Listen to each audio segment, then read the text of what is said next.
Hey Siri.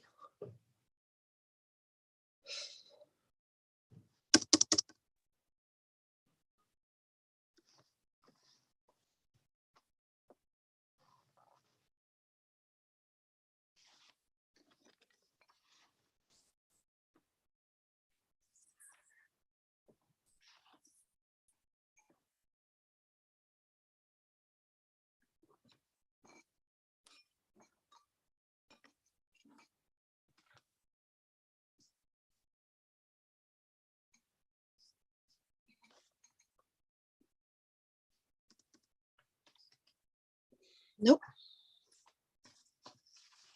It won't start.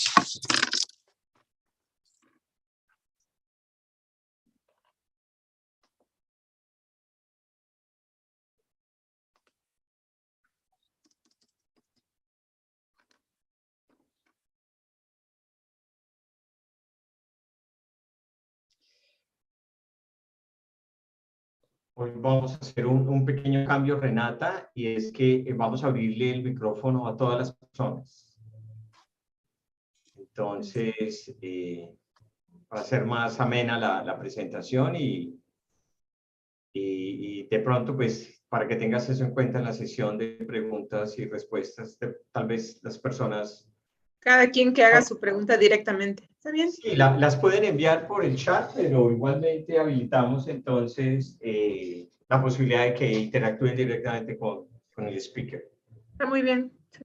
Ok, 2 minutos y salimos.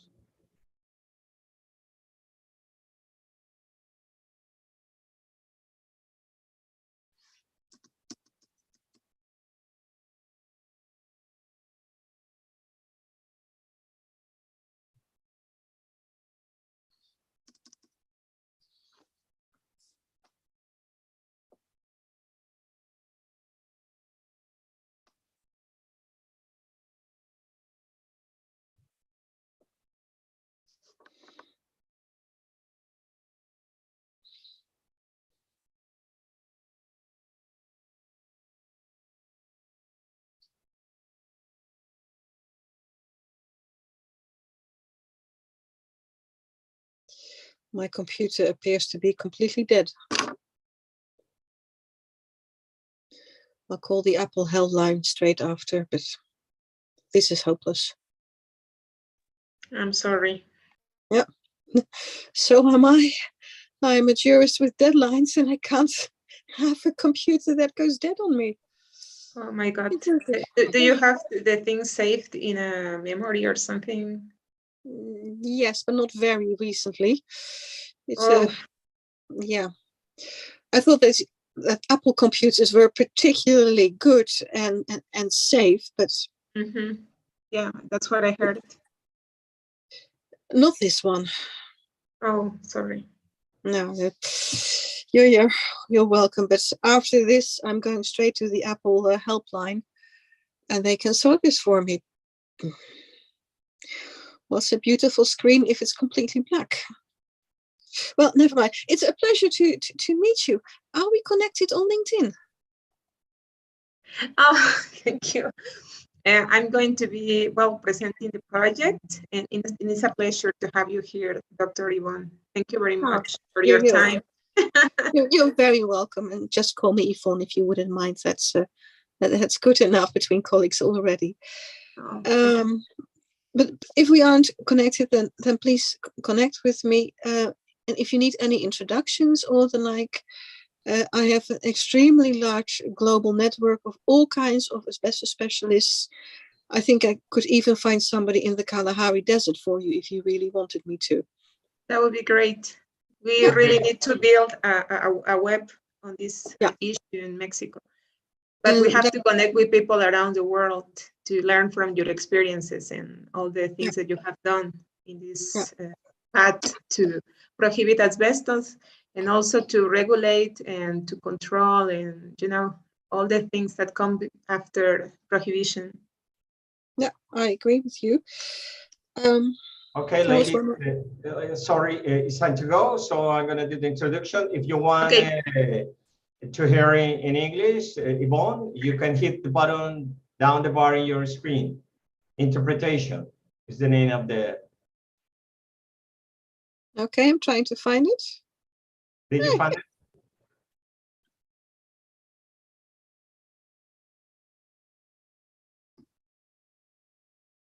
Perfect. Okay, here we go. Thank you, Felipe. Felipe, estamos listos, ¿cierto? Entonces, buenos días para todos. Para dar inicio a este evento, quiero cederle la palabra a Renata Cortés, doctora en antropología con especialidad en antropología médica.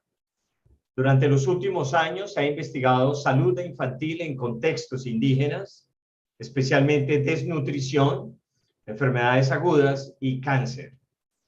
Recientemente ha estado trabajando sobre las respuestas de los sistemas de salud de América Latina a las emergencias de salud pública de la región desde una perspectiva crítica, así como movimientos sociales en salud y ética y compartimiento de datos en contextos de ayuda humanitaria.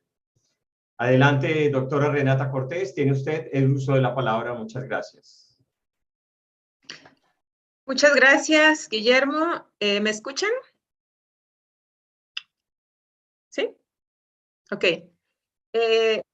Nuestro más sincero agradecimiento a la doctora Yvonne Waterman por su presencia, por compartir su conocimiento y su experiencia en estos temas. Este ciclo de conferencias surgen en el contexto del proyecto Abordaje Transdisciplinario de la Epidemia de Mesotelioma Maligno Pleural por exposición al asbesto en la comunidad de San Pedro Barrientos, que cuenta con financiamiento del Consejo Nacional de Ciencia y Tecnología de México y reúne a un grupo multidisciplinario de expertos en salud laboral, salud comunitaria, abogados, científicos sociales, entre otras especialidades. El proyecto tiene varios objetivos, como implementar colegiadamente un modelo de transición ecosanitaria a partir de un diagnóstico interseccional y participativo entre actores involucrados y poblaciones afectadas por el asbesto en México, que también pueda establecer algunas estrategias de intervención por salud ecológica y contra el envenenamiento industrial que ha supuesto el asbesto. Esto se va a realizar a través de varias estrategias. Una es poder realizar algunos modelos de sensibilización y desnormalización del daño por el asbesto en México. También se van a implementar modelos de comunicación de evidencias de este crimen ambiental y experiencias globales de resistencia, como las que nos va a presentar la doctora Yvonne. También busca construir programas de concientización y capacitación para construir redes de actores de promoción de la salud. Y, por supuesto, también empoderar a los actores e instituciones para alcanzar la prohibición de este veneno industrial y así poder ser un ejemplo para Latinoamérica en materia de intervención de cáncer por omisiones desde una perspectiva sistémica, participativa, crítica y propositiva de políticas públicas. En este sentido, es muy importante el último eje porque intenta impulsar una ley integral de asbesto, que no solamente reconozca a las víctimas, sino también todos los daños ocasionados por este mineral y también todo lo que se tiene que realizar una vez que se pueda prohibir el uso, la importación, la exportación de productos hechos a base de este material. Por esta razón, la presencia de la doctora Yvonne Waterman es sumamente importante para nosotras y nosotros, porque supone una experiencia invaluable y un referente del cual estamos seguras y seguros que podemos aprender mucho. Gracias, doctora, nuevamente por su presencia.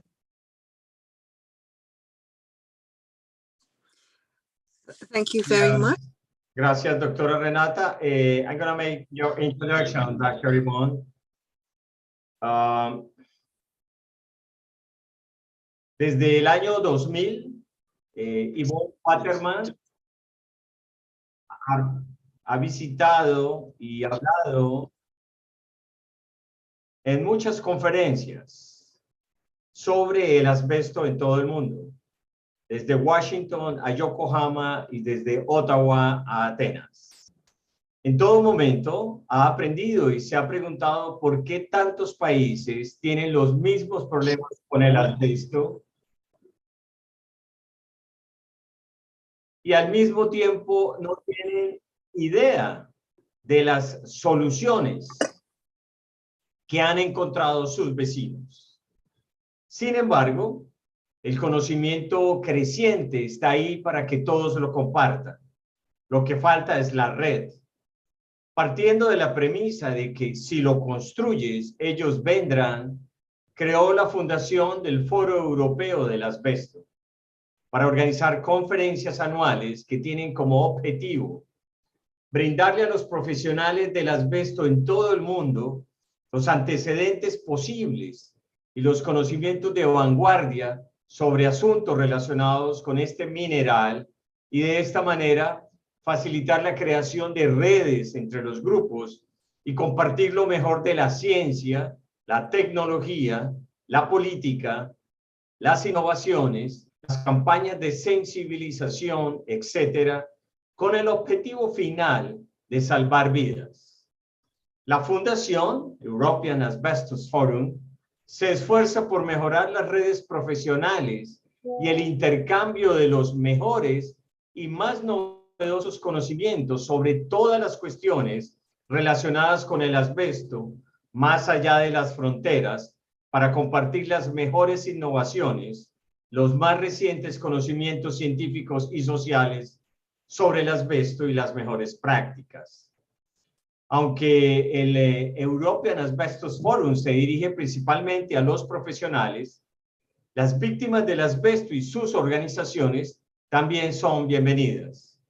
Depende de los profesionales de hoy que no haya más víctimas del asbesto en el futuro, porque las enfermedades causadas por el asbesto se pueden prevenir. En su vida diaria dirige el bufete de abogados Waterman Legal Consultancy en los Países Bajos, una firma de abogados de nicho que se especializa en derecho en responsabilidad civil, particularmente con respecto a incidentes laborales, enfermedades profesionales y todo lo relacionado con el asbesto. La doctora Yvonne Waterman tiene un PhD en Derecho Comparado de Responsabilidad por parte de los empleadores y es una oradora frecuente en diferentes escenarios internacionales. También imparte clases de Derecho sobre Responsabilidad Civil a abogados y publica con frecuencia en revistas jurídicas y manuales de derecho. Antes de cederle la palabra a nuestra invitada, queremos decirles que contamos con traducción simultánea en la parte inferior de su ventana a esta conferencia por Zoom. Y para la sesión de preguntas y respuestas, ofrecemos hoy en especial dos oportunidades. Pueden transcribir la respuesta o escribirla mejor en el chat de esta charla por Zoom, o abriremos los micrófonos en la sesión de preguntas y respuestas que estará coordinada por la doctora Renata Cortés. Bienvenidos todos, bienvenida Yvonne Waterman, un placer tenerla entre nosotros. Muchas gracias por aceptar amablemente nuestra invitación. Adelante, doctora Waterman. Thank you very much, and my thanks also to Guillermo Villamizar and Dr. Renata Cortés. It's a pleasure to be here, and also my thanks to the audience for taking the time to listen and to share, and most of all, to do this together. Under normal circumstances, I would have a PowerPoint presentation that I wanted to share with you, mostly with lots of photos and a few keywords. But as it happens, my Apple computer has died on me, and so I will do this by heart. I don't think the presentation will suffer for it very much, actually, because it is my own story. And, well, of course, I know my own story. Guillermo gave an excellent summary of my life. I was a bit surprised to hear it that way, but it is all correct. What I want to explain to you in my presentation is how the European Asbestos Forum came about, what it does, and how you yourselves can do a faster race, as it were, than I did, avoiding all the pitfalls and catching up with countries that have banned asbestos, and learn from other experiences and the like, and do this in a very fast tempo and not as slow as all the others who have gone before you. So lots of tips to catch up. Where shall I begin? As Guillermo said, I have a PhD in employers' liability law for occupational accidents and diseases. And at the start of this, I wanted to learn more about occupational diseases. Now, my professor at the time was very discouraging of this. He didn't want me to waste any time doing that. And actually, I thought, well, I do. So I wrote the PhD more or less as he wanted it to be. But on the side, I did focus on occupational diseases because I thought these were very important. And now is the time to learn. So my first question to myself was, what is the most lethal occupational disease? And that was the first time that I consciously heard the word asbestos. And I was absolutely floored by how many people it was killing in the Netherlands, where I live. As it turns out, there are probably 4 times as many victims as we think, according to the official statistics. And I expect this to become published in the course of this year, so fairly soon, since there isn't much year left anyway. But that would mean that officially we have approximately 1,200 asbestos victims who die every year, and it's likely to be closer to 5,000.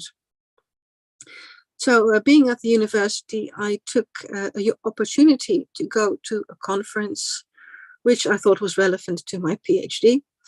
And this happened to be not the first, but the second global asbestos conference. And this would have been, I think, around 2000, 2001. And this was in Athens. The first big global asbestos conference, for your information, by the way, was in Osasco in Brazil.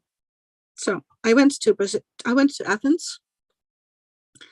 It was the first time for me to travel by myself, and the first time to fly, and the first time to attend a conference. So a lot of firsts. I was very warmly welcomed by everybody there. And as I registered at the hotel and stepped into the elevator to go to my room, some of the asbestos experts there pointed to the ceiling of the elevator and said, "Oh, look, there is asbestos." And another one mocked him and said, "Nah, I spotted asbestos as soon as I came into the door of the hallway of the hotel. Didn't you see the ceiling? Did you see the floor tiles? Didn't you see the asbestos putty around the windows? Have you noticed the fire door?" And I was not even at the conference. I was just in the elevator, and already I was being indoctrinated that asbestos is everywhere. So at this conference, there were, I think, perhaps 40, 50 people present there. People from Canada and the United States and Greece and Italy, France and England, Belgium and the Netherlands. A few people from Japan and Indonesia, I remember. And the remarkable thing is, all of us have kept in touch all that time.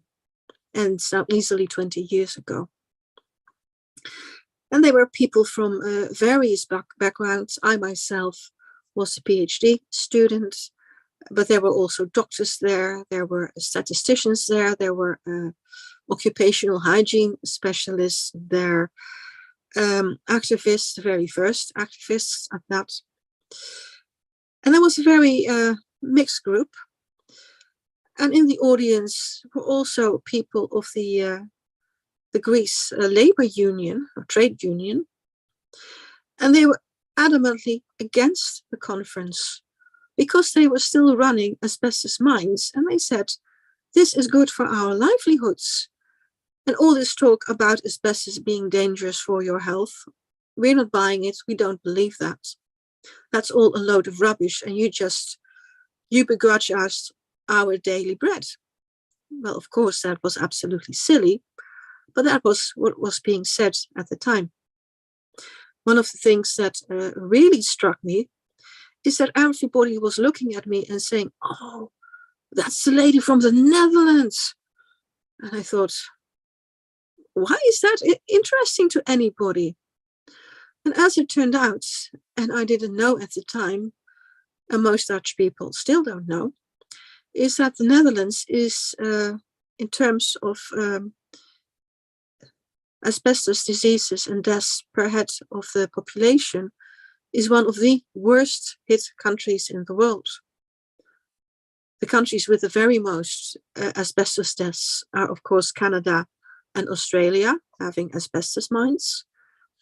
And then fighting for second place are basically England, the Netherlands, and Belgium. But that is only because we have at least some statistics. There is no saying how many asbestos deaths there will be in countries who have no asbestos ban and no interest in registering asbestos deaths, all of which are completely unnecessary and a shame to society. And there may very well be other countries out there who have even more asbestos deaths, comparatively so. So that explained why everybody was pointing at me as being the Dutch lady. What I also learned there is that there is a synergetic relationship between asbestos and tobacco. If you are exposed to asbestos and you're also a regular smoker, then your risk of getting asbestos-related lung cancer, for instance, simply goes through the roof, about a factor 80 to 120, according to which statistics you read and believe. There's always some variation with statistics. But I was absolutely amazed to have to learn in Athens that my country was so torn apart by asbestos deaths. And we never heard anything about that. And gradually, it became, well, a popular item is not the right phrase, but it became more aware in the Netherlands that the asbestos was a problem. And I'll be speaking on that later on. But this was really a point in my life, in hindsight. I didn't realize it at the time. That was really determining the rest of how my life would proceed. And so having met some of these very early people who are involved in the fight against asbestos from various disciplines, I was invited to go, as we say in Dutch, to the den of the lion, or the lion's den, and speak at a conference in the parliament in Canada, in Ottawa. And this was organized by a Canadian parliamentarian who had the right as a parliamentarian to organize conferences there. So he organized a conference showing basically the state of the art of asbestos. And the same crowd who gathered in Athens, plus some more, came to Ottawa. And just as I was giving my presentation and explaining to the audience what Canadian asbestos was doing to Dutch lungs, I was interrupted and everybody was running towards windows and looking out on the street. And as it happened, there were busloads of Canadian mine workers who had just arrived with banners and shouting and holding up signs and the like, again saying that we were robbing them of their livelihoods and there was nothing wrong with asbestos. And I can even remember some of those asbestos mine workers holding bricks or rocks of asbestos, raw asbestos, in their hands and saying, look, we're not dropping that on the spot. It's all a lie. And at the same moment, there was my photo of an X-ray of Dutch lungs on the wall, enlarged. And I thought there is a really big divide in information between the Netherlands, who already have banned asbestos, and the Canadians, who are still trying to sell it to the world. This would have been 2002, I think. And even the mine workers think that we are saying that you drop dead on the spot of asbestos, which is, of course, not true, because it takes, on average, something like 30 or 40 years after the fateful exposure, or the last fateful exposure. And interesting for you, perhaps, the Canadian mines were only closed after it was decided that they were economically not sound anymore. It needed very big investments to go from the open mining to underground mining, and then money was hard to find. And also had discussions with various Canadians, and they basically put the blame squarely with the buyers. They said, well, all the world has known since the big conference in New York of Mount Sinai Hospital in 1969, that asbestos is dangerous for your health. And if you're still buying it, why are you blaming us? Which I thought was a very cheap answer, because you are talking about human lives. And from there, I went from one conference to another. There have been dozens up to the present date. I attended conferences for asbestos victims, by asbestos victims, countless ones, all over in many countries, for insurers, by insurers, for lawyers, by lawyers, for doctors, by doctors, and by now you get the point. They were all very narrow-minded.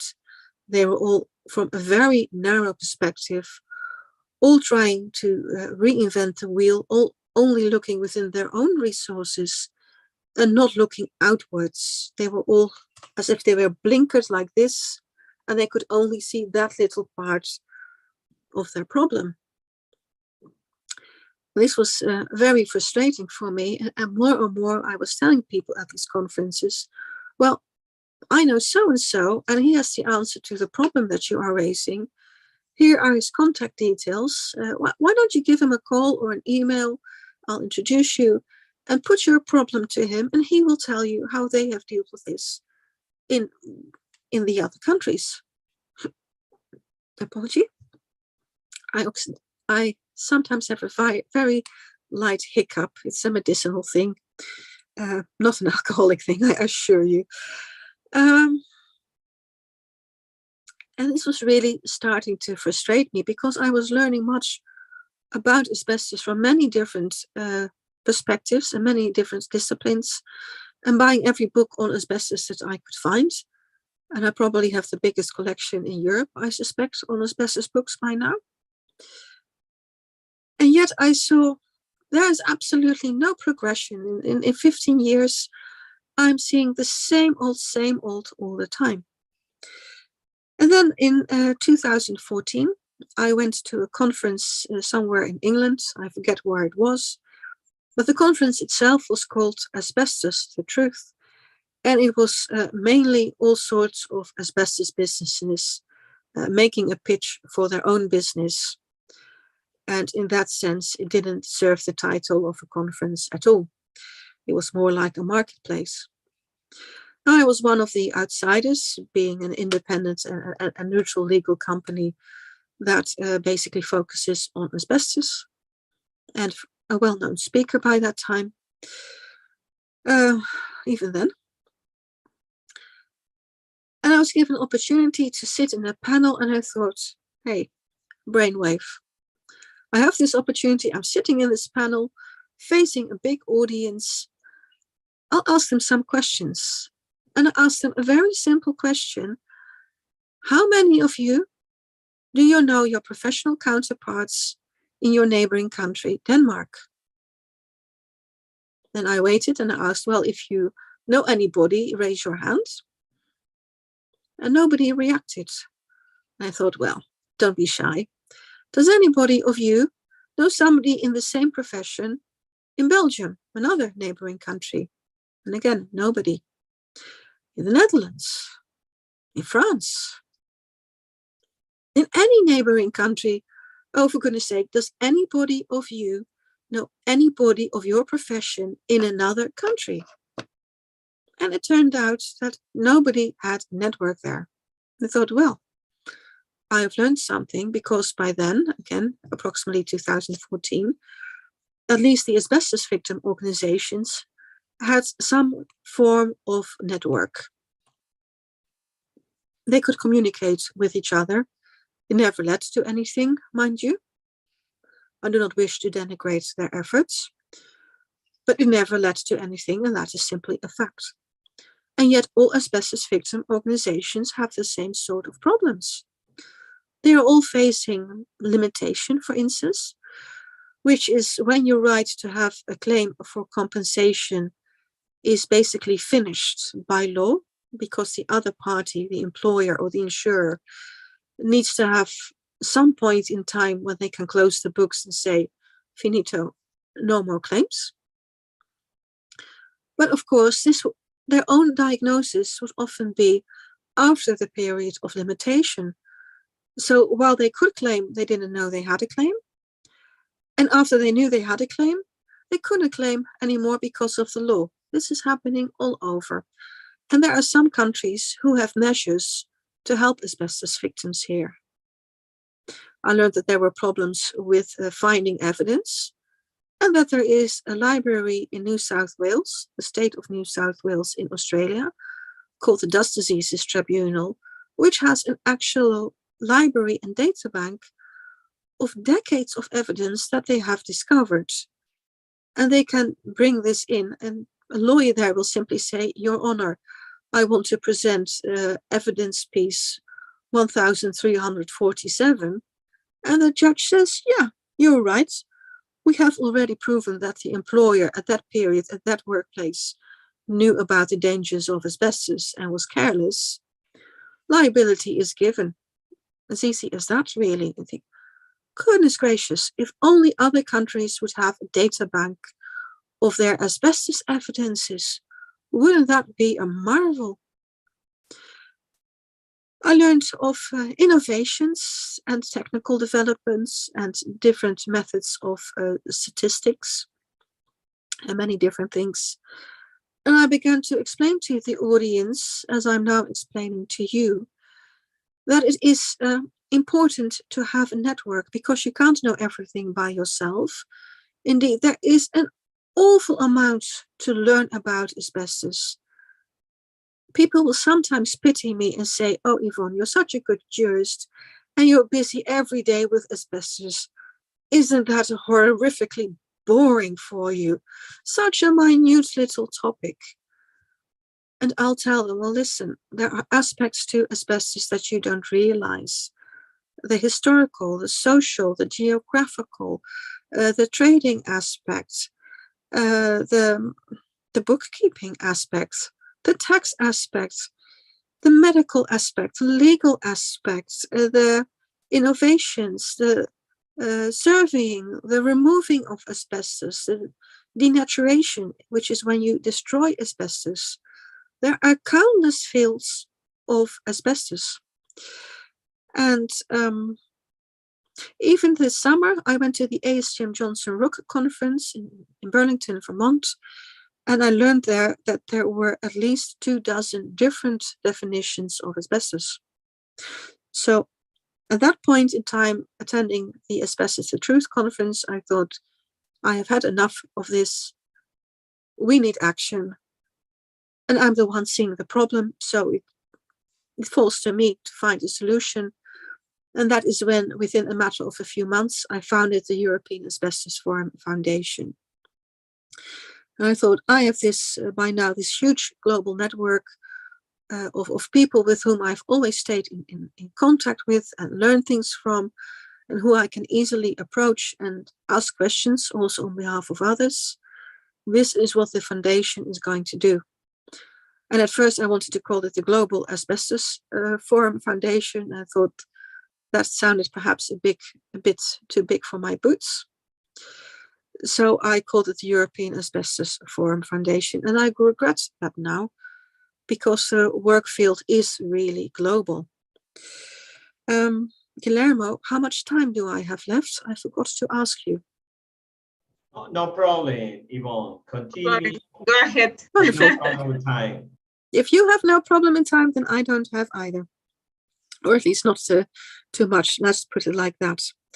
So I registered the foundation as a very proper legal entity, a new entity separate from myself. I am the founder and the president, but it is a legal entity as such. It pays taxes. It has all its legal obligations and the like. It causes me a lot of extra work. And the first thing I did was, well, I'm sitting on all this knowledge, and I think that is wrong. I want to share this. And I want to teach people to become part of the global network. And I'm sick and tired of all these conferences for victims, by victims, for insurers, by insurers, What people need to learn is they need to learn from each other. A surveyor needs to learn what, for instance, a removal company knows. A laboratory expert needs to know what lawyers need to know, and lawyers need to know how to properly interpret a document or a report by a laboratory expert. And if they don't speak each other's language, a professional language, so to say, they hear things that are not being said, and they hear things that are meant different than what they are hearing and the like. And they are so easily situated to help each other, but they don't realize it because they never connect in their ordinary world. So I sat down and I thought, well, I've been a conference tiger for something like 15 years now. I'm very analytical by nature. I thought what was good about all the conferences and what was bad. I remembered, for instance, all the conferences, and there were actually a number of them, where the lights fell out and the microphones fell out and nobody had the key to the electrical cupboard. That happens. I remember the ones that were a chaos or badly planned, all sorts of things. I also remember the good things, and I thought, I'm going to organize the first European Asbestos Forum conference, and I'm going to start as I mean to continue. I don't have the time to waste to build it up slowly over 10 years and start somewhere in the back room of a cafe. I'm going to start at the 5-star Hotel Krasnopolski on Dam Square, smack in the middle of Amsterdam, next to the National Monument. And I managed to find several sponsors, and by the skin of my teeth, and it nearly bankrupted me also, I have to say, because I'm personally liable for the debts of the foundation. I managed to have the first conference, which was well attended. And I asked favors back of all the people where I'd first gone to their conferences. And I asked them, well, I came to yours, would you please come to mine? And of course, that way I got the Assistant Surgeon General of the United States, Dr. Richard Lemon, for instance, to do the keynote speech. And I got people from an asbestos victim organization from Australia and an asbestos survey company in the Netherlands, and somebody else from, for instance, Canada for environmental problems, and so on. And we really hit this off. And what I have been doing that time and ever since is focusing on bringing together particularly asbestos professionals, because they will be the new wave of asbestos victims.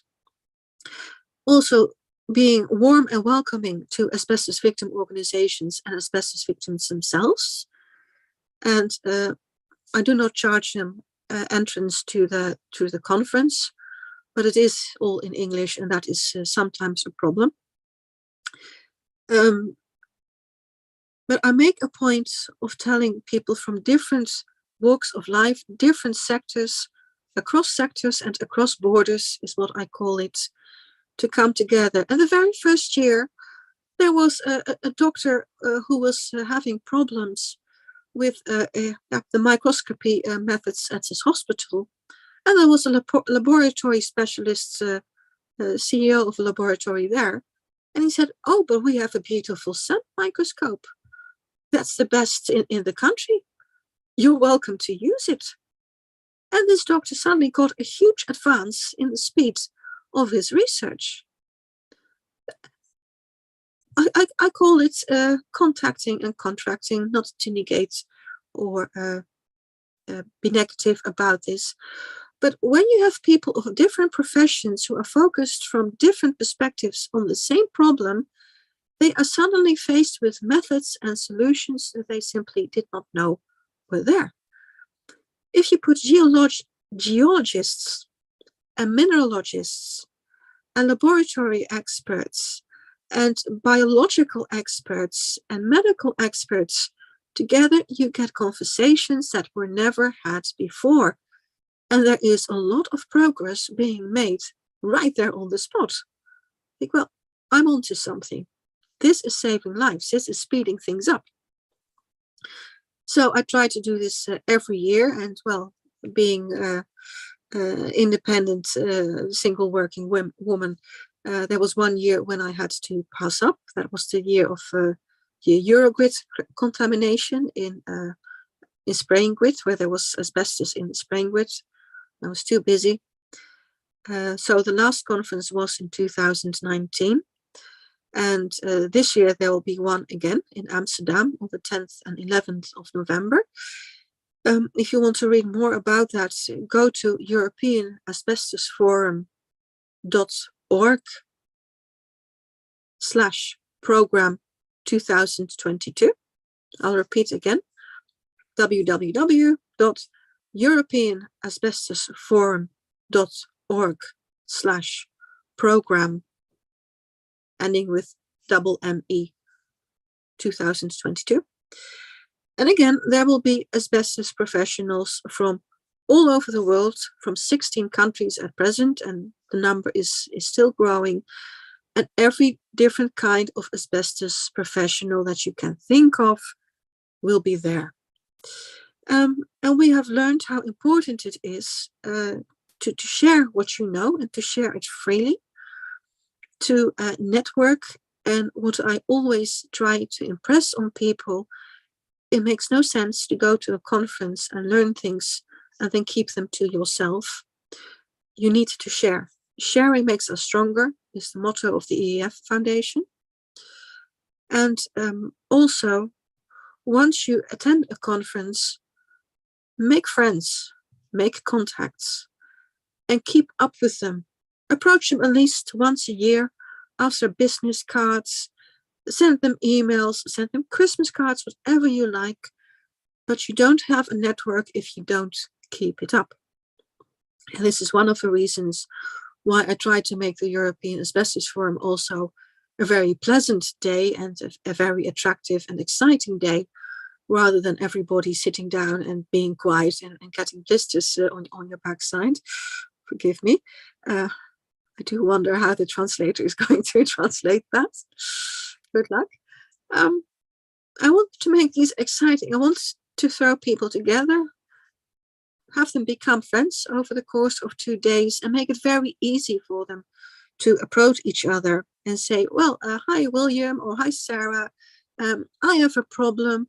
Could you help me with this? Regardless of where in the world they are. The only thing that can be a problem, I've learned, is time zones. And as you can see ourselves, we can meet that problem. That's not the worst of it. With regard to achieving asbestos bans, what I have seen over the past quarter century is that another favorite motto, it takes all of us. You will get counter forces from the asbestos industry, without a doubt. All their arguments have been studied and countered in many countries. You don't need to rack your brains to find the proper answer to any kind of protest by the asbestos industry and say, oh, but it needs to take so long, or this or that isn't true. All the argumentation, all the facts, all the tactics, all the information that you need is already out there. And I'm happy myself. And by this time, I probably have, I don't mean to be immodest, but I probably have the biggest professional network globally. I'm happy to put each and every one of you into contact with whomever you like. Link up with me on LinkedIn. Here's a good tip. LinkedIn is an excellent method of keeping up with other professionals and building your network, seeing and reading what they are focusing on, what they are dealing with, interacting, asking for help and the like. And it's free. It's so easy to use and it's free. But there is all the information out there, and there are lots of people, thousands of people and specialists who are happy to say, oh, do you need an answer to this? Do you need a rebuttal to that? And they can help. One of my most favorite people in the world, I have to say, in this regard, is Professor Arthur Frank, who is an American professor, and also, as it happens, a big supporter of the European Asbestos Forum. But I have similar experts all over the world, and without bragging, if you wanted to know an asbestos expert in the Kalahari Desert, I could find you one, or I could contact somebody for you who could find exactly what you need. It wouldn't take much time either, I suspect. So here is my point for you. You are all busy trying to ban asbestos. Bravo, you are doing a very worthwhile job. You are saving lives. Everything starts with raising awareness.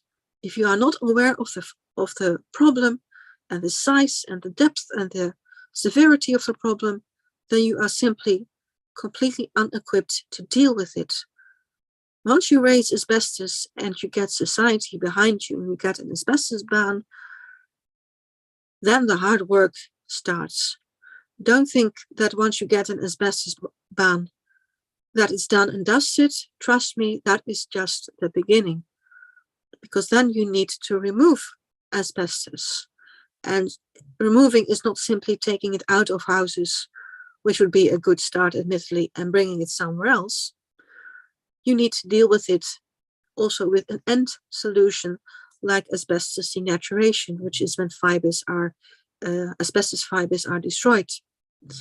As it happens, my keynote speaker for this year is a company that denatures asbestos cement roofing and all sorts of asbestos cement, really, removes the asbestos fibers, and the remaining product is asbestos free, and it is sent back to the cement industry and can be reused safely without any fibers in it. And that is much better, I think, than sending all asbestos roofing to landfill, because how much landfill can there be? There is an enormous amount of asbestos there. So you have to start with an asbestos ban, and that means recognizing the health problems, the number of statistical deaths, which is a problem right there, because there are lies, there are bad lies, and then there are statistics. But it's a good start. But then you have to have campaigns for people to remove asbestos. And that's a whole different problem in itself. For instance, when houses and factories and the like are torn down, that's an obvious moment to remove asbestos carefully before it is completely demolished.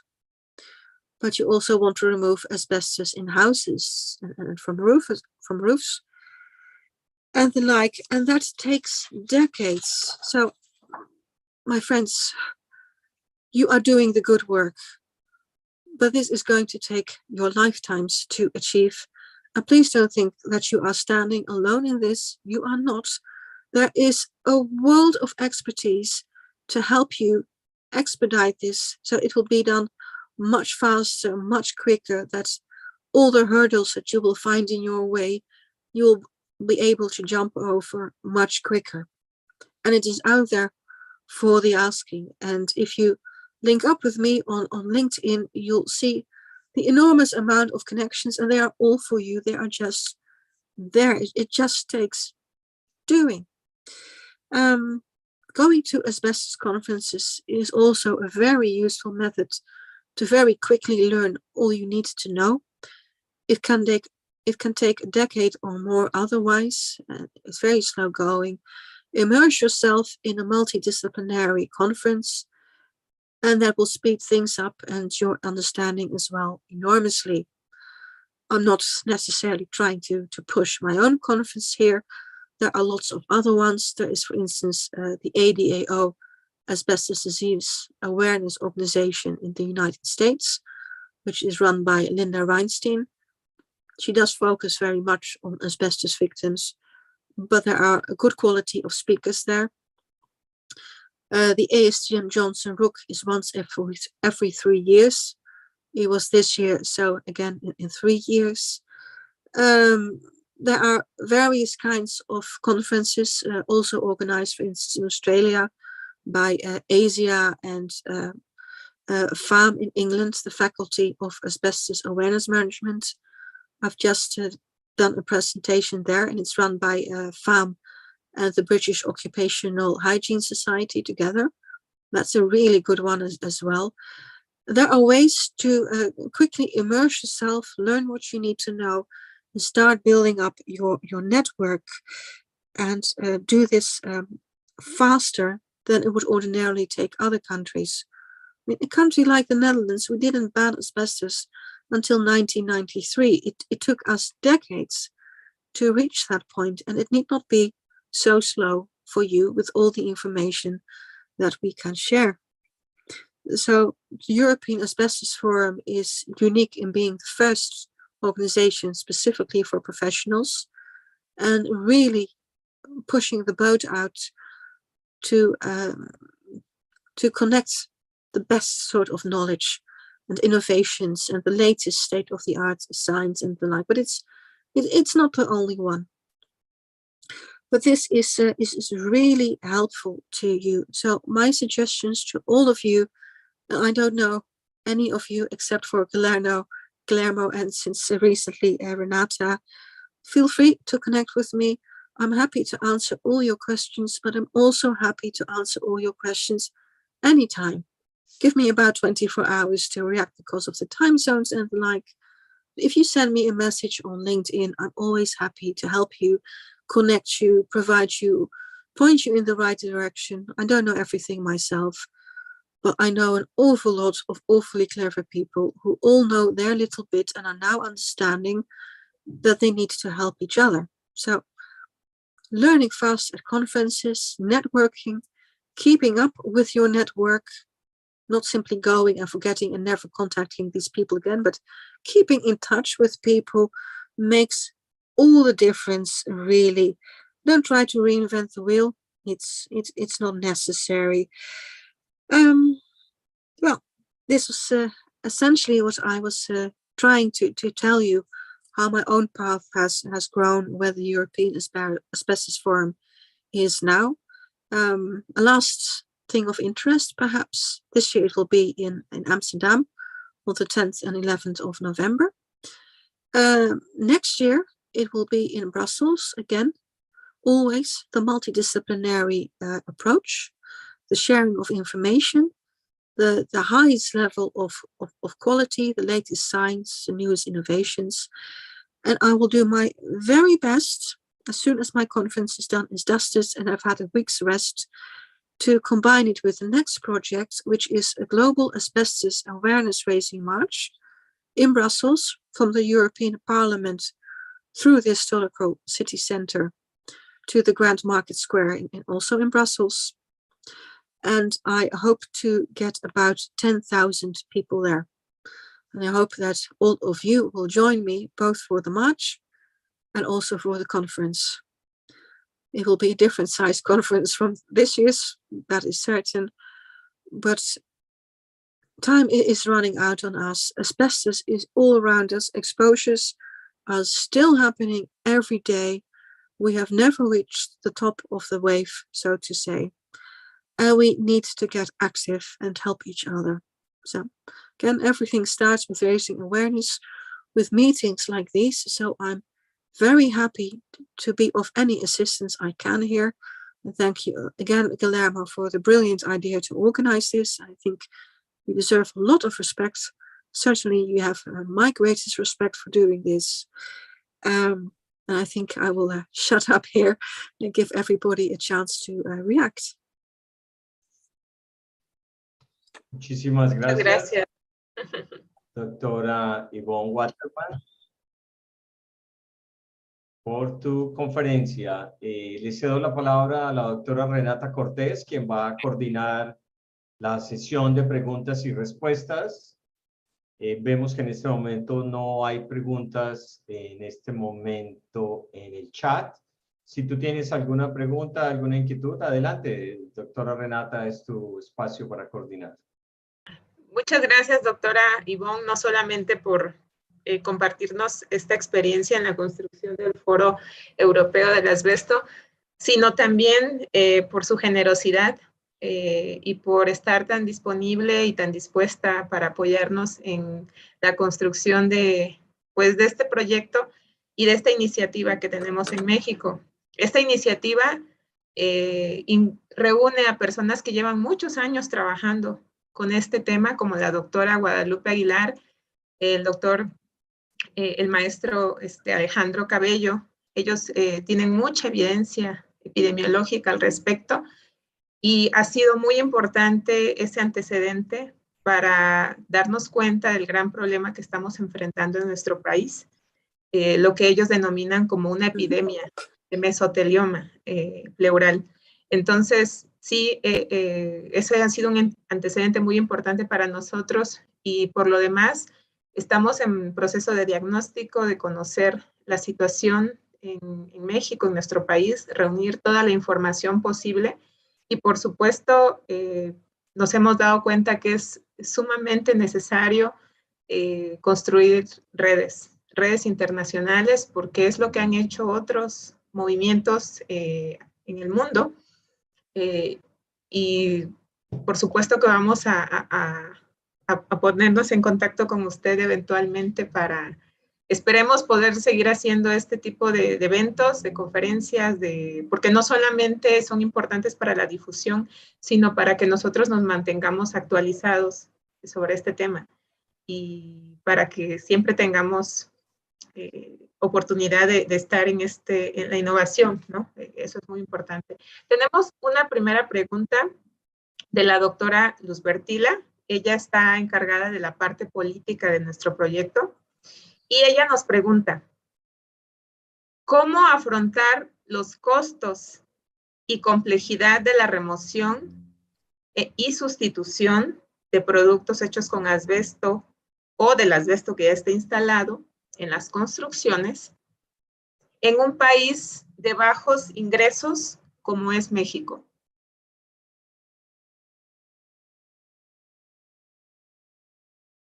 It is just thinking of the appropriate answer, because you do touch, and I thank the kind lady for her question, on a very important point.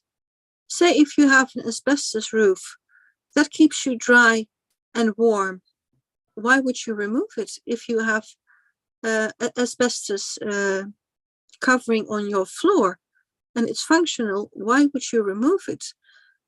And the answer first has to be, sorry, another hiccup, because of your health. If you are aware that you could die from exposure to asbestos in 30 or 40 years when you are enjoying your pension, or you are exposing your children who live in the home with you all the time to the asbestos yourself, and you know that it is an absolutely horrible disease, then it is a matter of making a financial choice. Do I go on holiday? Do I buy a car? Or do I have the asbestos removed? And I can imagine that at some point there are people who do not have a car and who do not enjoy holidays and who work every day of their lives and who will simply say, I do not have the money to remove asbestos in my home. What am I to do?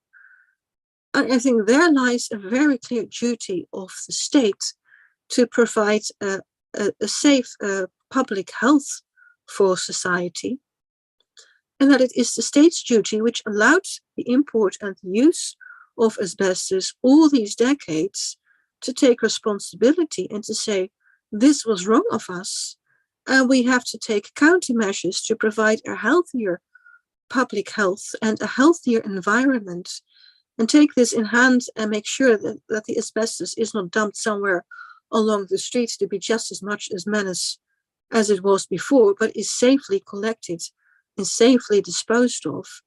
It takes the government to take an active and leading role here. They need to take responsibility for what they did and for what they need to do now.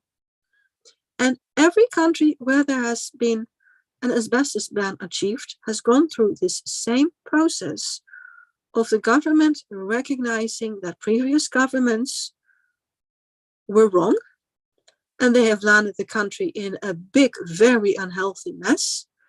And it takes expensive measures that people need help with financially, and in terms of education and practical terms, legislation to remove asbestos. It is unrealistic to put the financial burden completely on every civil citizen and say you have to pay for everything yourself. Only the very rich people can do this. But we have also learned, for instance, that if you want to remove asbestos roofs, just to name one thing, it is cheaper to do this as a whole street in one project than for every single homeowner to do this by himself. We have learned that if people live in flats, that it is more efficient and cheaper and rather safer for an official removal company that is certified and does safe work to do this level by level and by level gradually, than telling people, well, just throw everything out of the window and we'll collect it, everything that falls below. You have to do this safely, and you have to tell people how to do it safely. It doesn't help to tell people, well, you need to fish. You need to teach people how to fish. You need to teach them about awareness, and you need to teach them asbestos is unhealthy. Try to leave it alone. Try not to cut it, not to brush it, not to scrub it, not to break it, not to sew it and the like. Leave it alone as much as you can, and if it's possible, have it removed safely. Double bag it in thick plastic, for instance. Give it for safe disposal to a certified company.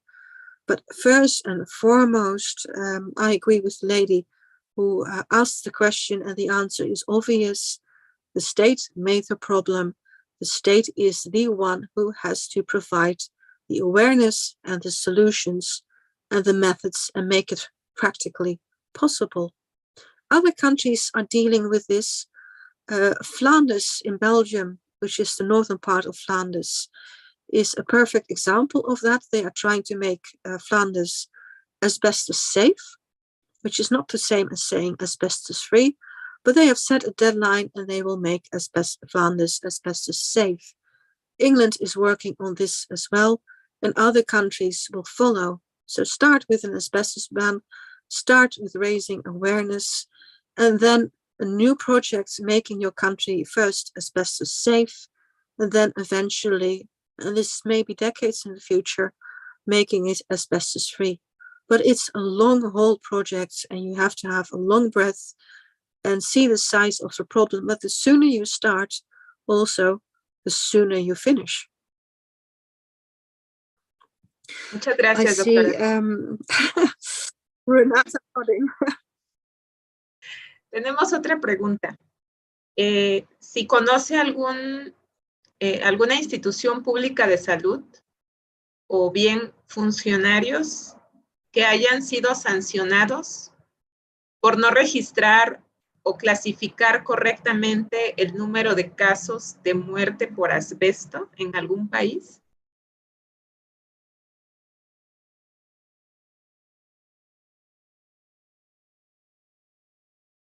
Would you repeat the question again for not doing what? Okay. Si conoce alguna institución de salud, no. Not at all. And you can imagine why that is. Say that you have a country with many poor people. It will be expensive for them to go to the doctor to begin with. So they're not going to do this if they have a cough or a bit of tightness in the chest or on their arm or the like. And they'll just hope for the best and hope that it goes away. And at some point it doesn't, and they turn very breathless. At some point they will be directed to the doctor because they simply can't go on anymore. They can't work. And then the doctor might say, well, he is not trained on recognizing asbestos diseases. And normally, and this was the case 100 years ago, asbestos diseases, particularly mesothelioma, were exceedingly rare. I can remember one professor who actually told me that when he was a medical student, he was hauled out of his bed in the middle of the night because his professor at the time who was teaching him said, "We have a mesothelioma victim. You may never see this again. Come quickly, we'll open him up and I'll show you." And this was like 67, no, I'm not saying this correctly. This was around 1920. So this was really exceedingly rare, and now it's happening far too much. If you compare asbestos deaths to, for instance, road deaths, the real toll of asbestos deaths from mesothelioma and asbestos-related cancer, lung cancer and laryngeal cancer and stomach cancer, colon cancer, intestinal cancer, cancer of ovarian cancer, and so on and on. The list is growing and growing as we learn and recognize and find evidence of more. But it's becoming a more common cancer, and it's completely unnecessary. Nobody needs to die of asbestos. That's the whole thing. Some deaths you can't avoid, like old age. But this is one sort of death that you can avoid. But getting back to the question, my apology, I diverged. People will go to a doctor and he won't know what to look for. He won't be able and trained to recognize it. And he'll just say, "Oh, you are tight in the chest. Stop smoking. Don't sit next to the wood fire."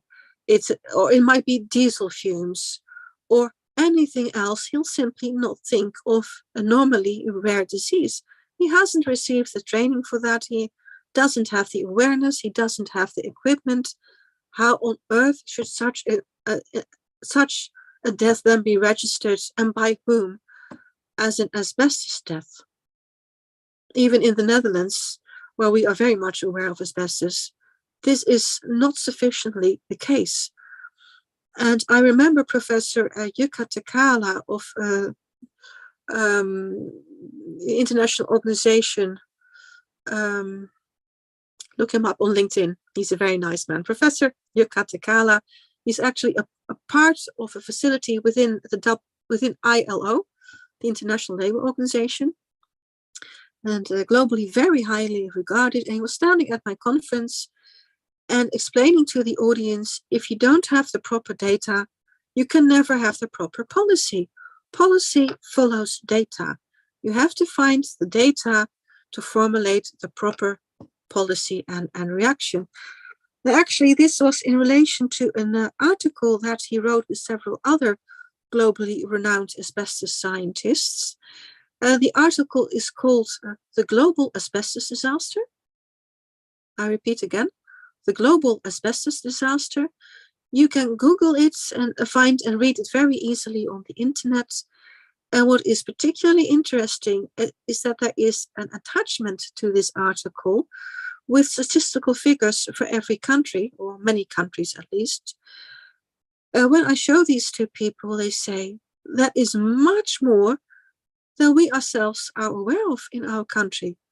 Because again, if you know that in a civilized, westernized country, there is an X number of people with mesothelioma, then people in similar countries will have at least as many. And I can remember when I was at the first conference in Athens, and being absolutely flabbergasted to learn about the relationship between asbestos and tobacco and how very deadly that is. And I said, but nobody in the Netherlands has this problem. I've never heard of this before, which is, of course, really two very different things. I never heard of this before and nobody has it. And there was a doctor there, a professor, and he told me, well, Miss Waterman, it's one of two things. either you have really healthy lungs in your country, or you have really bad statistics, one way or the other. But it's not really that funny. So, if people work with asbestos, if they live with asbestos, if asbestos is in the streets, if it's dumped on the paths in the parks and the forests, if it's used on the paths of the farmers to fill up the ditches in the holes where their tractors drive, if it's used in slums, if it's raining, if the weather is bad, asbestos is absolutely everywhere. And another anecdote, again, not funny. As I was still a PhD student, and first learning about asbestos and talking with my professors and teachers at the university in Tilburg in the Netherlands at the time, and they said, "Oh, Yvonne, you don't want to go into asbestos." What do you mean? Oh, they said, those people were exposed once far in the past, and they will die, and we are very sorry for them, but then the problem will be solved. And I told my professor, you must be kidding me, you must be joking. That door over there says that it has asbestos in it. The ceiling up here is fireproof, and it was built in the 70s. Is very likely asbestos. I've learned that there's asbestos around the windows. There is asbestos in the carpeting, in the kitchen.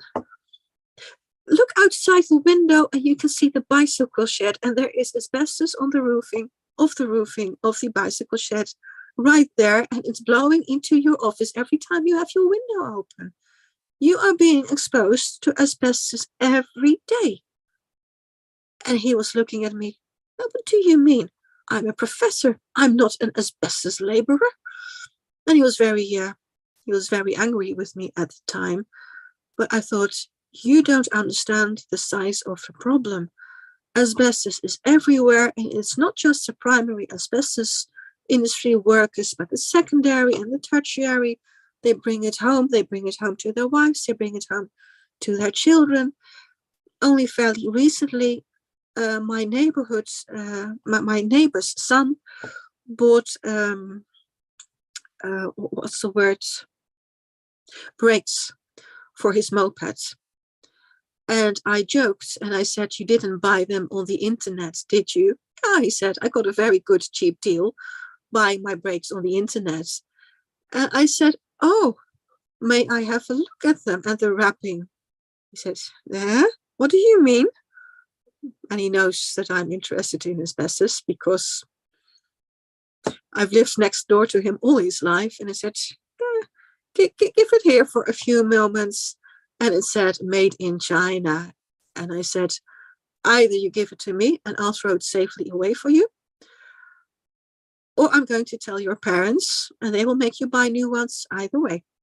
But I will bet you anything that these brakes that you bought on the internet from China and imported to your home contain asbestos. And actually, I sent them to a laboratory, friendly laboratory. They did it for free for me. And they said, yep, there was 30% asbestos in there. And not only that, it was blue asbestos. Yeah.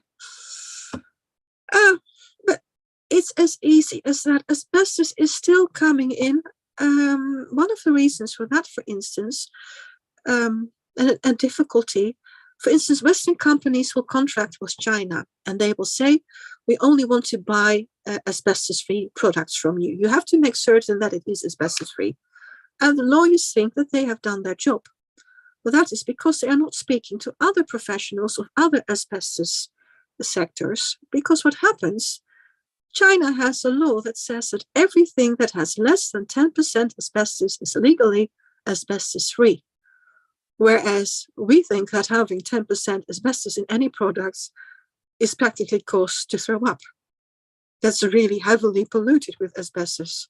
So there is a misunderstanding. How much of a misunderstanding on the Chinese side, I don't want to bet. But it's very easy for asbestos to come into our countries all the time. I talk, for instance, to the people who guard the borders. I'm just thinking of the words. There are people, officials at our borders, who take care that no dangerous products enter our countries. They need to be trained to recognize asbestos as well, and why it is so important, and why they themselves should be careful.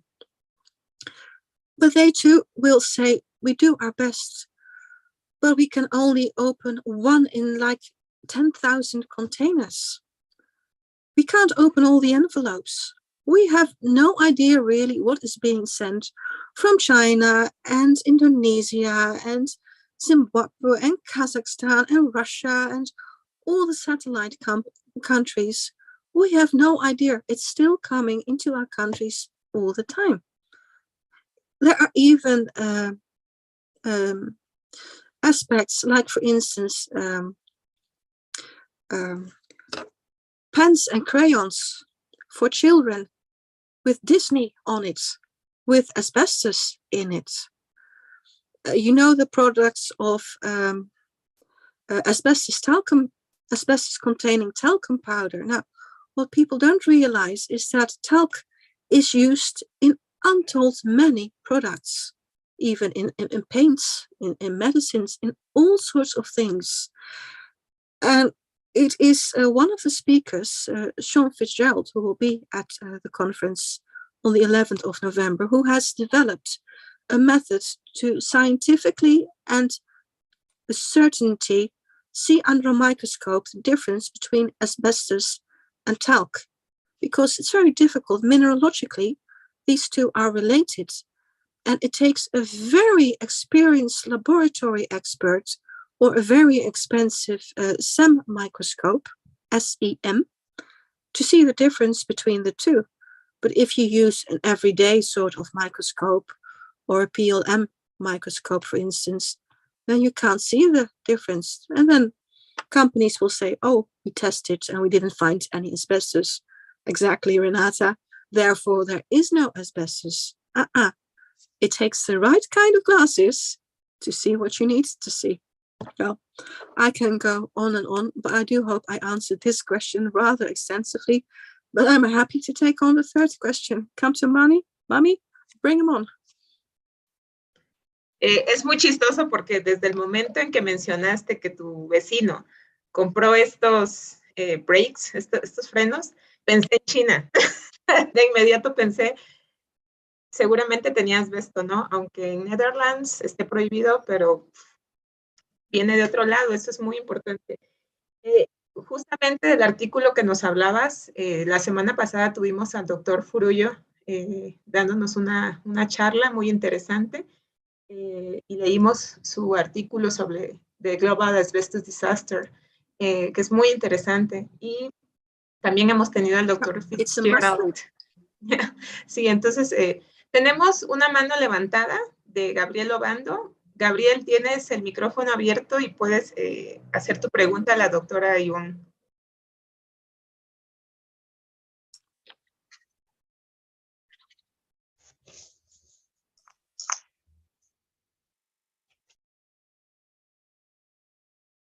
Gabriel, ¿estás ahí? Sí, sí, cómo no, estoy escuchando, Renata, estoy escuchando.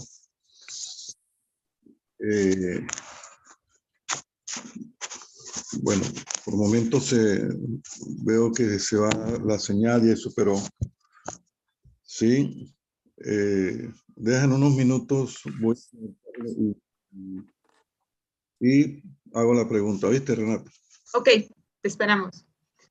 Mientras tenemos otra pregunta. Perhaps Gabriella can write her question in the comments. Would that help? Ya. ¿Podrías también escribir la pregunta en el chat, Gabriel? Bueno, cómo no, sí. Gracias. Gracias. Tenemos otra pregunta. ¿Qué conflictos han enfrentado ustedes? Me imagino que se refiere al European Asbestos Forum.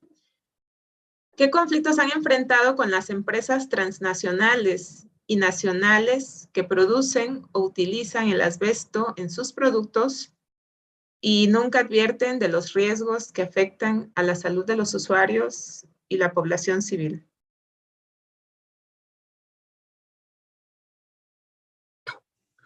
Don't get me started. Oh my. Seguro que tienen muchísimas. I'm also the president of. Yeah. I'm also the president of a Dutch foundation which focuses on raising awareness for asbestos dangers in the Netherlands. The European Asbestos Forum is global, and the Dutch ECAV organization, the Expert Center for Asbestos and Fibers, is national. As such, I did a test where I bought makeup products from various, big companies in the Netherlands. One of them was called HEMA, which you spell H-E-M-A. And this is like the main department store for every normal family, for very affordable prices and products, everyday sort of products. So I bought some makeup there, and also at a company called Douglas, which is a makeup firm where women can buy all sorts of makeup and perfume and things like that and the like. And so various companies. And I sent them off to a laboratory, the big national laboratory called TNO, by the way. I'm not scared to mention names in this regard. I hope you noticed. And I sent it off. And the first thing that happened was that the National Science Institute and Laboratory, TNO, told me, oh, we can't give you a reply to your samples. And I asked, well, why not? Well, we gave your samples that you provided, that you got in the store of HEMA, to HEMA, who is also a client of ours. And we also gave the report on your samples that you bought in HEMA to HEMA. And they instructed us not to share them with you. And I tell them, but you accepted an assignment from my Dutch foundation, and it's my foundation's samples, and I am entitled to the report. It's, forgive me, exclamation, exclamation, exclamation mark, and a few other words. It's my bloody report. And it took me 3 weeks to get that report and read it, my own report. And then I confronted HEMA with this kind of behavior, and they said, well, we deny that there is any asbestos in our product, even though the report says so. So they got a 3-week head start on me, legally. And with the report finally in hand, I alerted the Dutch authorities and said, listen, the makeup that is being sold at this family store, which is spread all around the country, is heavily, heavily contaminated with asbestos. What are you going to do with it? And I asked HEMA also, and their lawyer said, well, we've had it tested with our own laboratories using different methods, and we didn't see anything. So therefore, there is no asbestos. Which brings me back to the point, the better your microscope, the more you see, the more chance you have of hitting asbestos. If you take like a teeny tiny little children's microscope, then you'll never see asbestos. And then you can say, oh, there is no asbestos in it because I don't see anything. Yeah, right.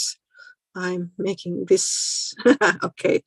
So I told them, well, I've had to test this not only at TNO, but at several other laboratories as well, using the latest state-of-the-art asbestos. And it shows without a shadow of a doubt that there is asbestos in there. And then they said, well, perhaps we found a spot where there just happens to be no asbestos. Oh, are you then admitting the possibility that there could be asbestos there in another spot?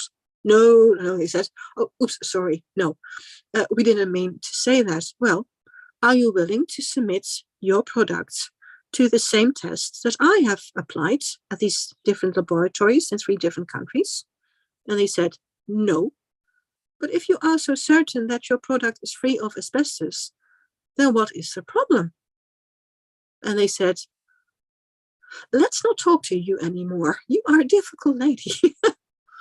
Then I addressed the Dutch official body for the safety of consumer products. And I told them, I've sent you the report, which is a certified laboratory approved by the minister himself, that they do their work properly. And it says that it contains makeup with asbestos in it in a very heavy dose. What are you going to do about this? And the governmental institution said, oh, well, we asked HEMA, and HEMA said that you're a batty lady. And they had it tested thoroughly. And there was somebody at the mine in Pakistan who vouched for it, that there was no asbestos in the mine. You think, yeah, there was somebody at the mine. Well, so what? That you can't even mention, that you can't even give the name of. And they said, I will leave it like that. We don't see any need to stir up any problem and make society worried. So then I went to a national documentary TV company, and I gave them all the evidence. And I said, listen, this stuff is being bought every day by women and young girls to put on their faces, and they're throwing millions of asbestos fibers all around their face. And that's the honest truth of it. And they said, do you have evidence? Yes, I said. I have evidence from certified laboratories, certified by the Dutch minister for this particular kind of certification. And that is the evidence. And then we went to court. And HEMA tried to convince the judge, again, that I was a batty lady, and the Dutch foundation, was a bit silly and overreacting and the like. And the judge said, well, I have a specialist here who developed a new method, and he says that this will be the new NEN method. And it will be. And he's speaking about this at the conference. And he says, well, if there is asbestos in there, how can you deny then that it's not? It's hard to say, if you find no asbestos, to say that there is asbestos in there. But the other approach, if you find asbestos, then you can't say, well, it's like having, as I explained to the judge, it's like having a bottle of peanut butter with peanuts in it. You can do a test and not find any peanuts. Okay, that doesn't prove that there are no peanuts in it. But once you do another test and hit a peanut, then you know that there are peanuts in your bottle. And it's the same with asbestos in makeup. Once you find it, you can't disprove it anymore. It's there. And the judge said, well, I won't go into the issue what to do about it, but I will allow this TV program to be published on the national TV. And this was at a particularly inconvenient moment, because the firm HEMA was trying to be sold to another buyer. And it's really had an effect on the value. And I thought, well, serves you right. You are selling basically contaminated makeup, and you shouldn't. And the worst thing is, you know about it and you are in denial. The obvious thing would be to say, we'll send our products to your laboratories, certified, very highly regarded laboratories, and we'll see what's what and take it from there. And if they had done that, they would have found the asbestos themselves, which is an important lesson which I try to bring here and teach you. Some organizations don't want to know. They don't want to know the evidence. A while ago, 2018-19, there was debate in the Dutch society and parliament of lowering the threshold of asbestos exposure in the workplace. And I invited professors and scientists from all over the world to show and give evidence on their accredited research that even low exposures and infrequent exposures can still cause asbestos diseases. People are almost being trained to think only very long and very heavy doses. That's not the truth. low doses and frequently can cause asbestos diseases as well. And I told the people at the ministry, well, you really have to come to my conference because so-and-so are talking about this, amongst others, Professor Arthur Frank. And I couldn't get a single civil servant to come to my conference because they did not want to know. Because once they were there, then I could say, well, these policymakers learned the truth from the global specialists and now they know. So it was preferential for them to say that they didn't know because, oh, sorry, they couldn't find the time to attend the conference. And I think this is crazy because I geared the conference toward this point of bringing this across, and they circumvented it by simply saying, oh, we never heard you say so, so we don't know. You are going to get a lot of that, and that is why you need the best help in the world, who are all willing to help you with the arguments, with the science. Well, seriously, there are people out there who are sitting on the edge of their seats to help you. All you need to do is reach out and contact them and get it done in a quick time rather than 20 or 30 years' time of lots of effort. There's no need to reinvent the wheel. And again, I'm really progressing on the question, but Gabriella, I hope this answers your question and more. And if it doesn't answer your question, ask again. Yo creo que nos ha dado información muy valiosa y las explicaciones amplias siempre sirven mucho para ilustrar cómo funcionan pues estas estrategias de la industria y también de, pues en este caso, de funcionarios que no quieren reconocer el problema, porque es muy fácil escabullirse. Gabriel, ¿estás listo para hacer tu pregunta? Sí, cómo no, gracias. I have something to add. It's all Dutch schools are required to have an asbestos survey and see whether there's any asbestos in their schools. Only 40% over many years have complied so far, because 60% of the schools where young children are mandatory, so if there's any asbestos, then they are exposed to asbestos all day, 5 days a week. 60% of all schools say we don't have the money for an asbestos survey. And if we do have an asbestos survey and it turns out that there is asbestos here, then we would be required to remove it. But we don't have the money for that either. So we'll just ignore the law because then we don't have a problem. You think, young children, and you say, and then we don't have a problem. Are you nuts? Oh, your turn. Thank you very much, translator. No, gracias. Otro ejemplo muy importante. Sí, Gabriel, te escuchamos. Sí, mi pregunta es en este sentido, ¿no?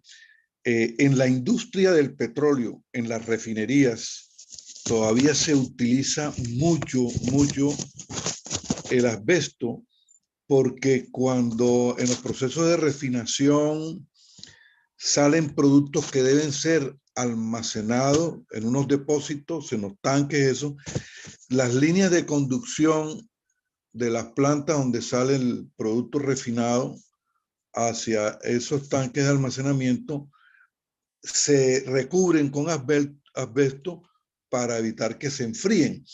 ¿Qué experiencia ha tenido la compañera Ivonne en materia de los trabajos que se desarrollan en la industria del petróleo, en la refinería? Porque en Colombia eso todavía está muy atrasado y estos métodos de buscar que inclusive aguas calientes a través de muchas tuberías van recubiertas con el asbesto para protegerles supuestamente de que no se enfríen. ¿Qué experiencia hay de acuerdo a los análisis que hayan podido tener o los encuentros con compañeros de estos procesos? Gracias. And okay. I thought that when you said "and" that there was something adding to it, but not personally, being a jurist and feeling very fortunate to be so. Indeed, I could never be anything else but a jurist. But I do, of course, have clients, both companies and workers in the petrochemical industry. And indeed, it is a problem. It is a problem for the workers because they were exposed and are experiencing asbestos diseases. And when I say experiencing asbestos diseases, I mean that they are dying a horrible death at an early age. It's very confronting to talk about asbestos in these terms all the time, every day. So people will say, well, he has asbestos cancer or he is ill. What we are talking about are people who are really dying unnecessary, very painful, untreatable, or far too early deaths. That is the bottom line. With regard to the companies, when there are claims, they will often say, well, we inherited this as directors and the sixth before director installed this, so what am I to blame for? And I will tell them, well, that makes no difference. It's the same company. It's the same duty of care of the employer to the employee or the former employee. And you were aware of this all the time. You could have saved your money for the day that there was a claim of somebody who was ill or not. Well, whether you saved your money or not was your problem. It's not a problem of the victim. There are also companies now who want to remove all this asbestos and also to give them their due in the past decades. And this turns out to be very difficult indeed, because in the petrochemical industry, you would need to shut down a part or even a whole of a factory, which costs an enormous amount of money, to reach pipes that are usually very difficult to reach. And you have to remove them under very difficult circumstances. So this is where asbestos removal innovation comes in, and something that I very much encourage for people to work together, that there are methods being developed and have been developed to remove asbestos in precisely such circumstances on the spot, and to do it safely, and to make these businesses, these factories, these employers aware that it is possible, that it's not, that they don't need to say, oh, it's impossible or very expensive to do, so let's put it off until the next director when I am pensioned off. But to take responsibility and to say, no, there are techniques to do this safely and cost effectively and relatively quickly and easily. But you need to know that it is possible. So again, companies who have a need and companies who provide a solution and bringing them together and saying, hey, you have the problem and you have the solution. And if you work together, the petrochemical factory will be much safer to work in. It's all about bringing people together.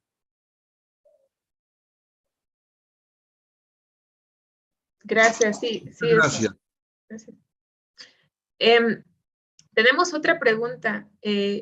¿Cómo considera que la concientización de nuestra población, no solo la clase trabajadora, sino el público en general, cómo se puede lograr la concientización de ese sector de la población para lograr la prohibición, para que apoyen la prohibición del asbesto en México?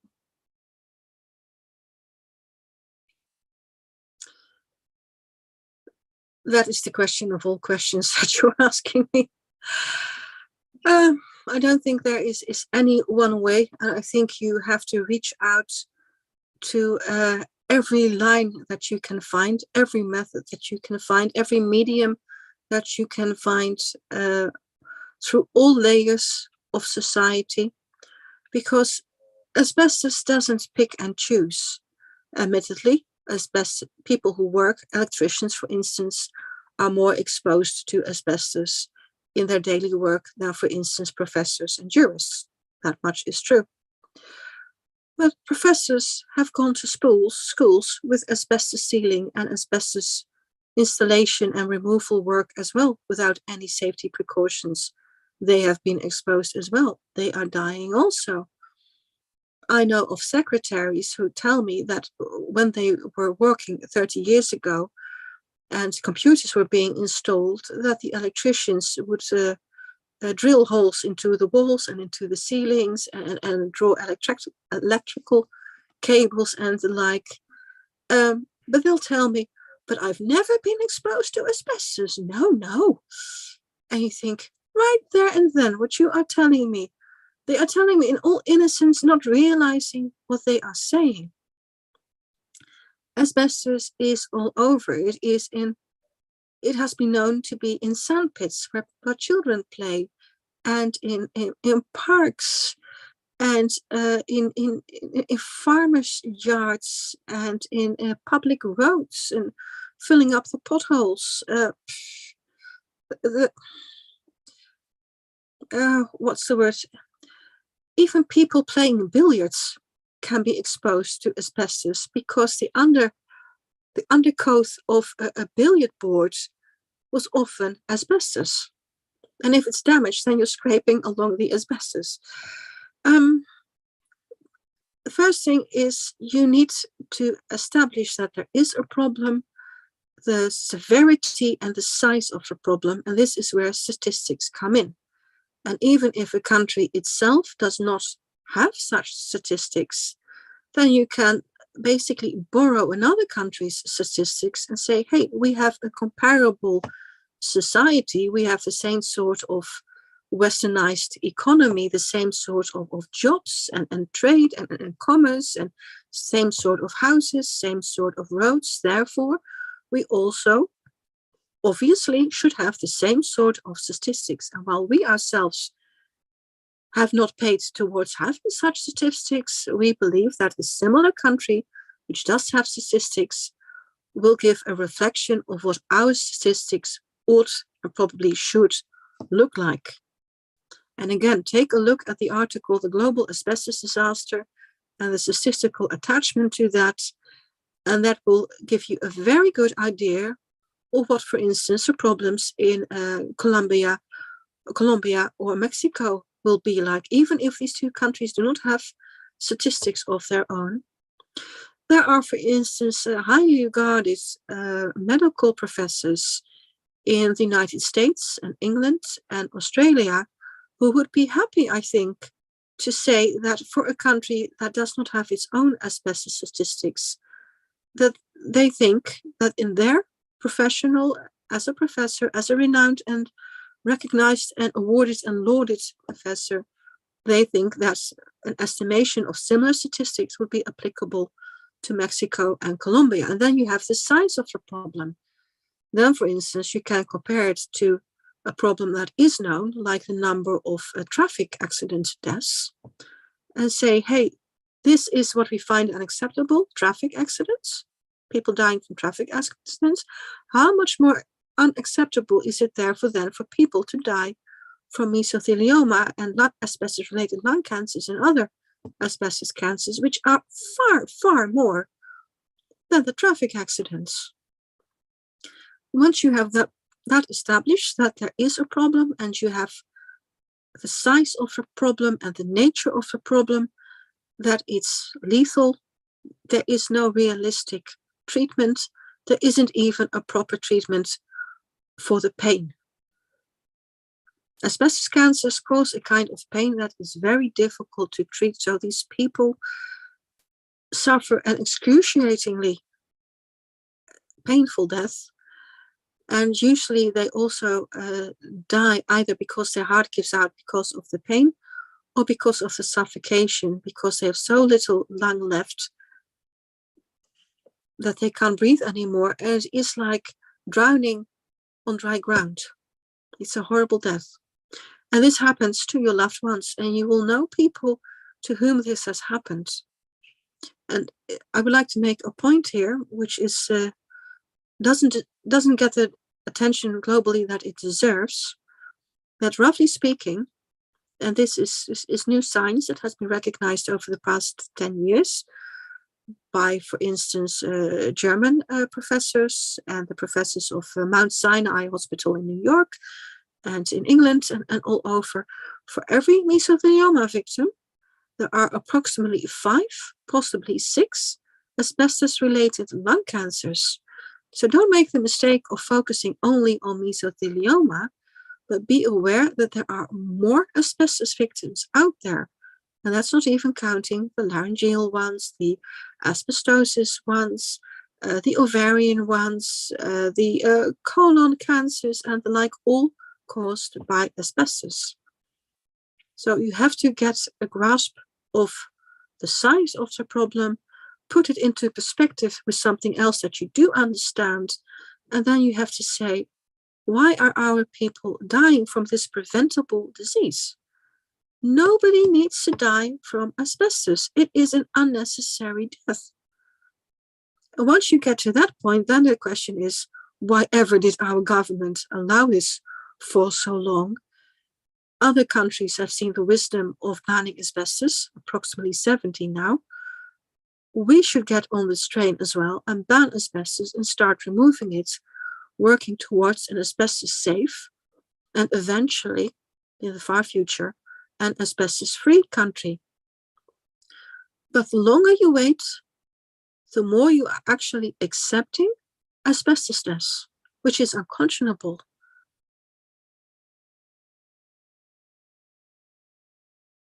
So again, statistics, data. What Professor Jukka Tekala said, policy follows data. Get your data in order and get the policy to match the data. Then the public awareness, raising awareness, getting companies to state that they want safe workplaces for their workers, for housing associations to take responsibility and say, people pay us, what's the word? They pay to live in our houses. We have a duty of care to provide safe houses for the environment to be safe. And what you can learn from the experiences from other countries is that everything ties together. It makes no sense to make regulation for people to remove asbestos from their workplaces if you don't make regulation as well where it should be transported to. If it's just dumped in the street or in a meadow or in a forest, you still basically have the same problem. You have to see the whole scope of the problem, and the one advantage of being late to ban asbestos and remove asbestos from society is that you have the profits of the experiences of other countries on how to do this in a proper and collected manner and well thought through from start to finish. And that's an advantage. And you might actually, because of that advantage, if you make use of it, catch up to other countries who have decades ago banned asbestos. That sounds strange perhaps, but it is entirely possible because you know all the routes that don't work. We have had to learn that the hard way. You can learn from our experience, avoid the roads that don't work and follow the roads that do work. Muchas gracias, doctora Ivonne. Vamos a seguir esos caminos que sí funcionan. Le damos la palabra a Guillermo porque él tiene una pregunta y yo por lo pronto me despido. Muchas gracias por su tiempo. Okay. And you too. Thank you very much for your kind and excellent translations. Gracias, Ivonne. Quisiera comentarte lo siguiente. Aquí nos acompaña la doctora Luz Bertila. Ella coordina el grupo jurídico de este proyecto de investigación y ellos van a jugar un papel muy importante en el proceso de buscar la prohibición del asbesto en México a través del Congreso mexicano. En los próximos meses, ellos van a estar trabajando un borrador del proyecto de ley. Yo recuerdo acá en Colombia hace cerca de 3 años, cuando miramos la legislación internacional, nos dimos cuenta que la mayoría, por no decir casi todos los proyectos de ley en ese momento, se enfocaban especialmente en el tema de la prohibición. Pero consideramos que era muy importante tener en cuenta dos aspectos claves que deben incluirse en los proyectos de ley, que son la identificación y vigilancia epidemiológica de la población expuesta y los temas que tienen que ver con asbesto instalado. Entonces, eso logramos que fuera incluido en la ley y hay varios artículos. Uno en específico se refiere al asbesto instalado y 2, 3 artículos hablan de la ruta diagnóstica y la vigilancia e identificación de la población expuesta, especialmente la población laboral. Desafortunadamente, la ley colombiana solo incluyó vigilancia epidemiológica a 20 años hacia el futuro. Siempre pensamos que era muy corto, pero para que lográramos la ley tuvimos que aceptar 20 años, que es un periodo corto, pero se incluyó. ¿Cuáles consideras tú que son los puntos claves importantes que este grupo jurídico debe contemplar al momento de escribir un borrador de ley para prohibir el asbesto en México, además de la prohibición, de la vigilancia epidemiológica y de los temas de sustituciones del asbesto? ¿Cuáles consideras tú que son the key aspects, los aspectos claves que debe contener una ley para que sea una ley integral de asbesto para México? Esa es mi pregunta. Gracias, Ivonne. More or less. I do have some trouble because there is a sort of Spanish accent on the English, but I do my best, and I'm sure the translator does his best as well. Being a jurist myself, I very much appreciate the work of this group, and I applaud it. And anytime they want any feedback or any assistance, feel free to call me. Within some limitations, at some point I have to earn my daily bread. There is that, of course, as well. Let's see. I think one of the most important things would be to select a good working definition of asbestos, which is a problem right there because there are many different definitions of asbestos. So a good definition of asbestos, but for instance, WHO and the ILO and the International Agency for Research on Cancer, they will all have definitions of what is asbestos, and you could follow those. Again, don't try to reinvent the wheel, follow what works already. And they won't be perfect because that is exactly why there are so very many different definitions of asbestos, but a good definition, I think every jurist will appreciate that a good definition is a good handle to start things off with. The next thing is to set a bar to what is practicable and what is not. For instance, in the Netherlands, we have an occupational exposure level of 2,000 fibers per cubic meter. So for every cubic meter that you breathe in over a space of 8 hours in the workplace, less than 2,000 asbestos fibers is allowed, and more than 2,000 means that the asbestos has to be removed altogether. And that is a bar of 2,000 fibers per cubic meter. The European Commission recently proposed setting the bar at 10,000 fibers per cubic meter, which means that nothing will change in the Netherlands, and we can achieve every day a far lower rate, but other European countries can't. And they don't have the microscopes, they don't have the staff, they don't have the training, they don't have the methods. All of this has to be in place before they themselves can reach 2,000. And you will remember that in the article, The Global Asbestos Disaster, approximately the last sentence of the whole article, there is a suggestion to lower the threshold to 1,000 fibers per cubic meter. And ECHA, the European Chemical Agency, supported this. And I understand there were also medical research that supported this point of view as well. But I can imagine that if you start in a country like Colombia or Mexico, and you want to strive to do the same level as the Dutch do, you are never going to achieve that. So I would suggest start with a level that makes a difference, and gradually over the years, lower that level and make it stricter and stricter. But if you start with a very high level right away, they will basically become ignored. You need to have the whole infrastructure in place before you can have a very strict occupational exposure level. So start a bit higher, but that's something that is achievable and practicable. And once that is reached and can be used in every day, then start lowering that threshold and make it more strict.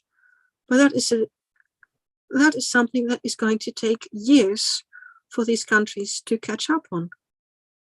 But don't start at an unrealistic level. Then basically the whole project is shot to hell from the start. Good point.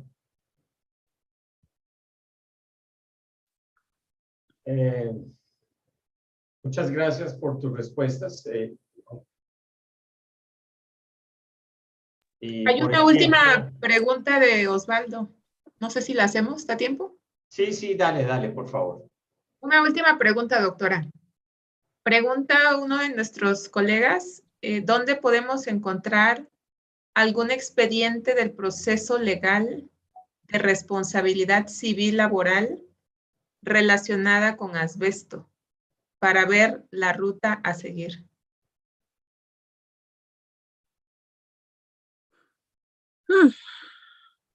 I wouldn't mind writing that one myself, actually. My daily business is Waterman Legal Consultancy, which is a legal niche law firm that deals with asbestos. So if anybody is equipped to help with that, then I think that I would be very willing to help that, but that would then be my daily job. It's not something that you can do as a lark in the evening or on a Sunday. That takes a lot of effort and dedication, but I would be very willing to help with that. But I am a one-woman show. It is a practical reality. I'm not Santa Claus. I can't give all day, every day away like that. There are also countries who have gone through this method, all the European countries, for instance, but I would imagine that the civil servants who did that at the time are probably pensioned off by now. So that knowledge of how it was actually done will be lost to some extent. But there has to be a logical, strategic, encompassing way of doing this efficiently. Yes. What I would avoid as a tip would to do it piecemeal, a bit here and a bit there, because then basically you get what we have in the Netherlands, for instance, is different ministries working on different aspects, working almost as much against each other as with each other. You have to basically describe the whole problem like that and have an overall view and an overall picture of where you want to go and which steps you want to make. And the advantage that Mexico and Colombia have, in a sense, is that they have a clean slate. They can start from scratch and begin from there. It's like learning how to drive a car. If you already know a bit how to drive a car, then your teacher has an awful problem because he has to teach you to stop bad habits and to get into good habits. And it's more work for him to teach somebody who already knows and is a bit independent and thinks, I know how to do this, rather than somebody who has never sat into a car before and will just follow instructions and get on with it. That is the easier pupil to teach. And I think you should envisage the problem from that way, have the whole encompassing look on the whole problem from start to finish, from awareness to landfill or destruction of asbestos, have the legislation in place, but also the labor inspectorates and the training of the judiciary and all these things more or less simultaneously, rather than trying to deal with this piece of the problem or the puzzle and that piece of the problem or the puzzle. And basically you end up with lots of regulations that don't fit into each other. And then decluttering that is an awful lot of work and effort, and it really goes all for nothing. It's a waste of time and it costs lives again. Think before you act, but once you've thought it through, act. Muchas gracias, Yvonne. Ha sido la conferencia más interesante desde el punto de vista del tiempo que nos has dedicado. Hemos completado más de 2 horas conversando contigo, escuchándote. Ha sido supremamente interesante. Le agradecemos al equipo técnico, al traductor especialmente, que nos ha acompañado durante más de 2 horas. A todos los participantes, muchísimas gracias. Esperamos que les haya servido. Estoy seguro que sí. Estas muy interesantes observaciones, consejos y recomendaciones que nos da la doctora Yvonne Waterman. Debemos de atender su llamado. Es una organización y una persona que está abierta a atender todos los requerimientos, las inquietudes que tengamos, y estoy seguro que saldrán muchas inquietudes y sabremos canalizarlas para resolver las dudas. De nuevo, muchas gracias, Yvonne, y muchas gracias a todos. Que tengan una feliz tarde y una feliz noche, Yvonne. Muchas gracias. Que estés muy bien. Bye, bye. You're all very welcome. And again, look me up on LinkedIn, connect with me, ask your questions anytime. I will be fairly busy with the European Asbestos Forum Conference on the 10th and 11th, but after that, I'm going to sit down and not get up for a week, and then everything is possible. But I can field questions in the meantime as well. Thank you very much. Siobhan. Bye-bye. You are doing good work, all of you. You should be proud of yourselves. Bye. Bye-bye.